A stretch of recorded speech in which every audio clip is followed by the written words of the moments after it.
En el ámbito sociológico, autores relevantes como Karl Marx y Friedrich Engels se han referido a la economía política desde visiones bastante similares. Por un lado, Marx lo consideraba como el estudio de los medios de producción y su incidencia en los procesos históricos. Por su parte, Engels se refería a la economía política como el análisis teórico de las relaciones de producción, distribución e intercambio dentro de la sociedad burguesa moderna. En términos generales, su objetivo es acondicionar a la población para que funcione de acuerdo al sistema económico establecido y de esta manera pueda suplirse a sí misma y le suministre al Estado una renta suficiente para el servicio público. En ese sentido, a continuación se presentará un análisis de los factores de la configuración del sistema socioeconómico que permiten el desarrollo del mercado ilegal de la droga en Colombia. Refiriéndose al negocio de las drogas ilícitas, tanto su producción como distribución, el narcotráfico representa una problemática que permea diferentes dimensiones y niveles de la sociedad. Sus redes de distribución consisten en la exportación de estupefacientes desde países de Sudamérica, el sudeste asiático y el Medio Oriente hacia países consumidores como lo son Estados Unidos y algunos países europeos. El éxito del narcotráfico recae en la relación importador-exportador como eje principal. La demanda mundial de coca empieza entre las décadas de 1960 y 1970, lo cual tiene efectos en Colombia aumentando la producción de la misma dentro del país. En los años 70 empieza lo que se conoce como la guerra contra las drogas, en manos del gobierno estadounidense y algunos países europeos. La guerra contra las drogas en Colombia tiene sus inicios el 30 de abril de 1984 con el asesinato de Rodrigo Lara Bonilla en manos de Pablo Escobar como detonante. El narcotráfico en Colombia puede periodizarse en 4 fases. El país sufrió un viraje gigantesco desde el 70 para acá. Aquí la industria no tiene ningún peso. ¿Sabes qué es lo que tiene aquí el peso? Y yo lo he dicho en toda la internet. El narcotráfico. Las rentas de la coca. Esas son las que alimentan la economía de esta sociedad. La primera fase es la fase de cartelización. Esta se da a principios de los años 80 y representa la apertura de diferentes grupos hacia el mercado mayorista, sustituyendo el mercado de materias primas, proceso mediante el cual nacen los carteles. Es importante resaltar el periodo conocido como la bonanza marimbera, periodo comprendido entre 1975 y 1985, donde se vio un gran ingreso de capital en forma de dólares al país, como resultado de la actividad de bandas de narcotraficantes concentradas en la costa caribe en lugares como La Guajira, el Cesar y el Magdalena, que organizados en redes familiares o clanes empleaban a campesinos que no contaban con muchos recursos para la producción de droga. La segunda fase es la fase de pugna de intraindustria. Esta se da en la segunda mitad de los años 80 y representa una constante presión sobre las instituciones para legalizar el dinero proveniente del narcotráfico como resultado del crecimiento que tuvo el negocio durante este periodo, con sus utilidades llegando a representar un 5.5% del PIB, así como el establecimiento de nuevas rutas comerciales y la expansión del área de coca sembrada entre múltiples productores. Asimismo, se consideró la legalización de las drogas y la integración de los miembros de los grupos de narcotraficantes a la vida política del país.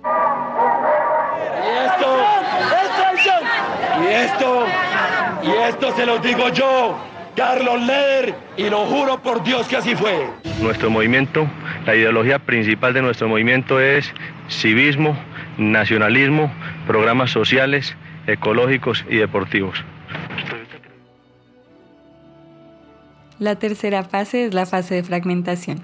Esta se da en la primera mitad de la década de los 90, periodo durante el cual se vio una mayor confrontación por parte del Estado hacia el narcotráfico, lo cual llevó a la desarticulación de los carteles, pero también representó una importante crisis de gobernabilidad. Vale aquí resaltar el gobierno de Barco. Durante este gobierno se vio surgir al grupo de los extraditables.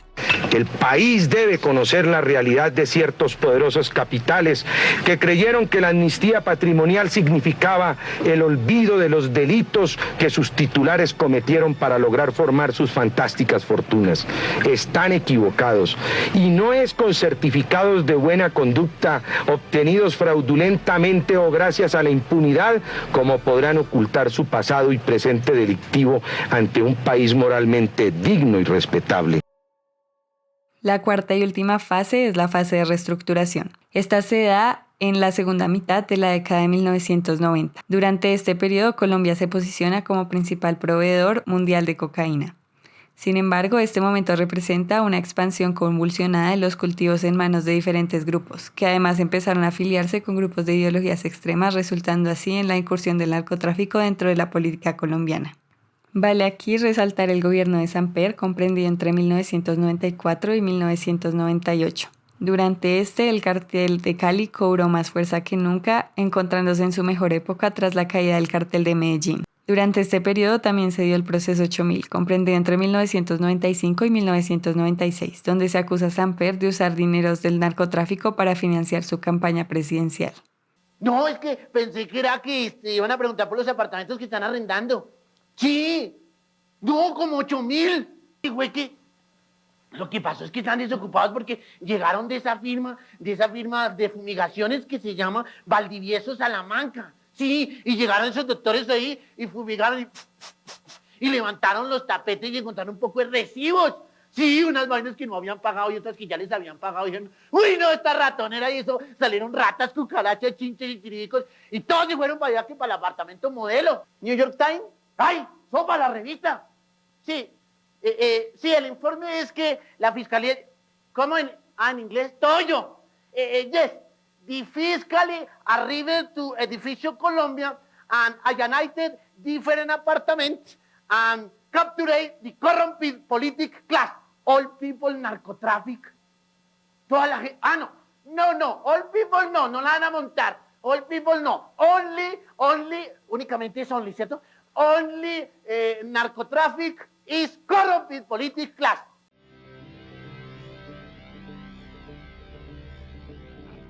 En lo que respecta a la producción hay dos fases. Primero, cuando se trata del productor andino, modo de producción simple, no estamos ante un capitalista, el que emplea la mano de obra asalariada. No es un empresario capitalista, aunque esté ligado al circuito capitalista que lo enlaza, en tanto productor mercantil, con el mercado mundial. La competencia y la presión bajista de los precios en los mercados mundiales de los productos agrícolas de muchos países subdesarrollados como Colombia obliga a muchos campesinos a dedicarse a la producción de materias primas para la droga para sobrevivir. El país es, lo voy a decir por última vez, un narcoestado. El país está sembrado con 200.000 hectáreas de coca, eso es un mar. No hay ningún producto que dé el rendimiento de la coca. Entonces el campesino, ¿qué hace? Como es de bono, mi plata, mija, vámonos para otra parte. ¿Y quién los controla? Va a otra parte, abre monte, allá siembra. Es probable que el cultivo de coca, marihuana y otras materias primas para la droga, junto con las bandas criminales que hacen parte del narcotráfico, no provengan directamente por influencia del narcotráfico, sino del entorno social, cultural y psicológico presente. Es decir, que un entorno de desempleo, inseguridad y marginalidad puede explicar mejor el ascenso rápido y la vinculación masiva a empresas como la de Pablo Escobar. El problema del gobierno con lo que dice la sustitución de los cultivos es que acá dicen que van a sustituir los cultivos, pero nunca eso se ha dado. Acá nomás llegan, arrancan o fumigan y chau, y no le dan la sustitución que ellos prometen. Entre tanto, el campesino que cultiva la coca por necesidad recibirá un pago por su producción, aunque este sea insignificante frente al precio de venta de la coca en los mercados ilícitos de países como Estados Unidos. Se estima que por cada gramo de coca se obtiene una ganancia para el capitalista del 1550%, demostrando el exagerado valor que alcanza el plusvalor a partir del trabajo campesino y del resto de la cadena de producción, así como también la alta tasa de explotación que alcanza este mercado.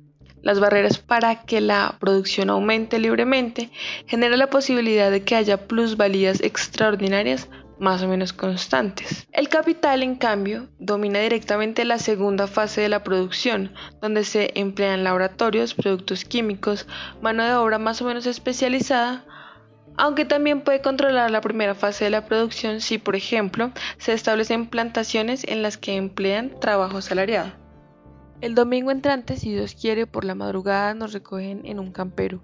Allí va todo: secadores, pesas, plantas eléctricas y pasta. Nos metemos 15 o 20 días en una finca hasta que sacamos 10 o 20 kilos de maicena. Siempre en cada tanda hay una parada mínimo de una semana. pues si se trabaja de seguido los químicos lo joden a uno.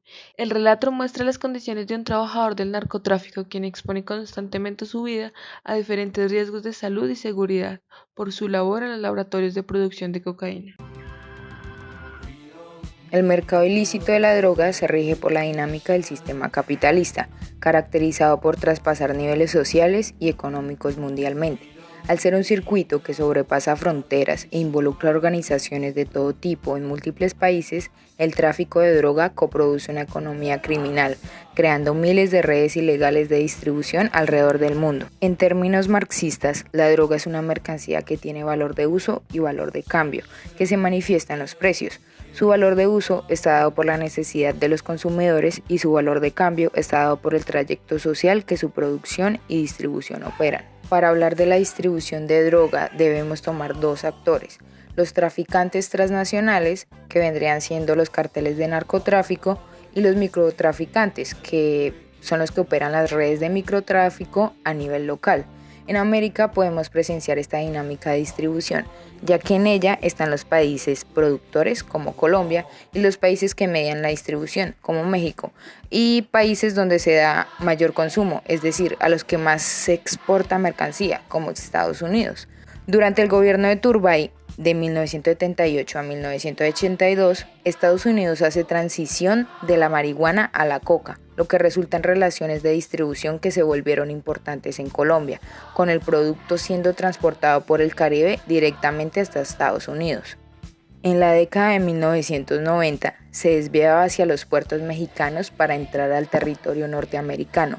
Esta situación se mantuvo relativamente constante hasta los primeros años del siglo XXI, cuando se empezaron a consolidar las rutas terrestres sobre Centroamérica, permitiendo el paso de la droga y distribuyéndola en los lugares de tránsito, pero principalmente en zonas donde hay mayor oferta como Estados Unidos y sectores de Europa. Con respecto a la distribución local, el microtráfico abastece de cantidades importantes de drogas ilícitas a las organizaciones de las ciudades encargadas del suministro sistemático de drogas en pequeñas cantidades, donde entra el narcomenudeo, organización empleada para el suministro de drogas en pequeñas cantidades, encargado de satisfacer las necesidades de los consumidores de drogas, comercializándolas en puntos de venta, caracterizados por dos actores, el vendedor al detal y el consumidor. En cuanto a vendedores al detal, se evidencia una gran participación de mujeres de bajos ingresos y de menores de edad que se encuentran en permanente riesgo de afrontar penas legales. Es por esto que su labor se puede catalogar como trabajo enajenado, donde el trabajador dedica su vida al producto, pero a partir de allí el trabajo se adueña de su propia vida. El trabajo y los productos del trabajo dominan al trabajador. El lugar de trabajo es meramente un lugar al que las necesidades le obligan a ir y así obtener dinero que puedan suplirlas. La producción, de acuerdo a Marx, es el punto de partida, la distribución el cambio el punto medio y el consumo es el punto final. En la producción la persona se objetiviza, en el consumo la cosa se subjetiviza.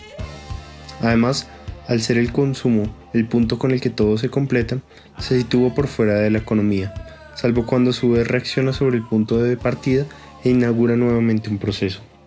A modo de ejemplo, el clorhidrato de cocaína, la cocaína pura, es la sustancia que es transportada al mercado norteamericano y europeo, donde se reduce su pureza para poder ser consumida. En la globalización de los mercados de drogas es manifiesto el papel de Estados Unidos como el principal consumidor. Al generar hábitos de consumo compulsivo, la demanda de las drogas es inelástica, lo que garantiza que una parte de la sociedad esté dispuesta a continuar validando en el mercado un valor muy superior al que corresponde si la droga se produjera y comercializara en condiciones de libre competencia. Así, de la forma en la que Marx lo plantea, la producción, en el caso del narcotráfico, no solamente produce un objeto para el sujeto, sino también un sujeto para el objeto. El tema del vicio, sí, créame que siempre es complicado, traen consecuencias. Las drogas le traen a uno, lo puedo decir, malas energías. Las realidades sociales, digamos la falta de recursos económicos, la falta de oportunidades hace que en la mayoría de los casos en los sectores populares los pelados terminen consumidos en la drogadicción. Determinando el modo de consumo, provocando en el consumidor la necesidad de productos que ella ha creado originalmente. Además, la cocaína daña las células encefálicas, que producen dopamina, incrementando así la cantidad de cocaína que se necesita para obtener la misma excitación en el futuro. Esto es lo que Marx denominó el consumo productivo, que produce la producción de dos maneras. Primero, en tanto el producto se hace realmente producto solo en el momento del consumo, y segundo, en tanto el consumo crea la necesidad de una nueva producción, y por lo tanto es el móvil ideal de la producción, su impulso interno. El financiamiento está estrechamente asociado a empresas constituidas legalmente en el área de la banca, finanzas, sector inmobiliario, casinos, etc., sin las cuales blanquear los capitales generados por este negocio ilegal del narcotráfico sería imposible. Es decir, que un lugar donde terminan los dineros del narcotráfico y recrea inversiones son establecimientos que visitamos en la cotidianidad, permitiendo a sus propietarios hacer parte de la élite legal del país. Sin embargo, otra buena parte del dinero producto de las drogas se dedica a tener injerencia en las decisiones políticas de los países. El concepto de clase viene a jugar un papel importante en esta fase del narcotráfico, pues como lo intentó directamente Pablo Escobar, se logra una participación en la esfera del poder nacional. Se organizan alianzas que representan de forma disimulada los intereses del mercado de drogas. Así se mantiene un mercado en la ilegalidad, pero con una estructura estatal flexible que facilita los procesos de producción. En otras palabras, se organiza los funcionarios y las estructuras gubernamentales de modo que se cumpla el dicho popular: para los enemigos la ley, para los amigos el favor. Finalmente, estos intereses entran en una aparente tensión con la lucha antidrogas de los Estados Unidos. Al igual que la gran mayoría de los países latinoamericanos, Colombia, para enfrentar el problema de la droga, se alinea con la política exterior estadounidense, cuyo enfoque privilegia la punibilidad y la represión. Esto impide no solo comprender en su totalidad el fenómeno de la droga, sino también la implementación y ejecución de políticas efectivas que permitan controlar la expansión del consumo, especialmente en el mercado norteamericano.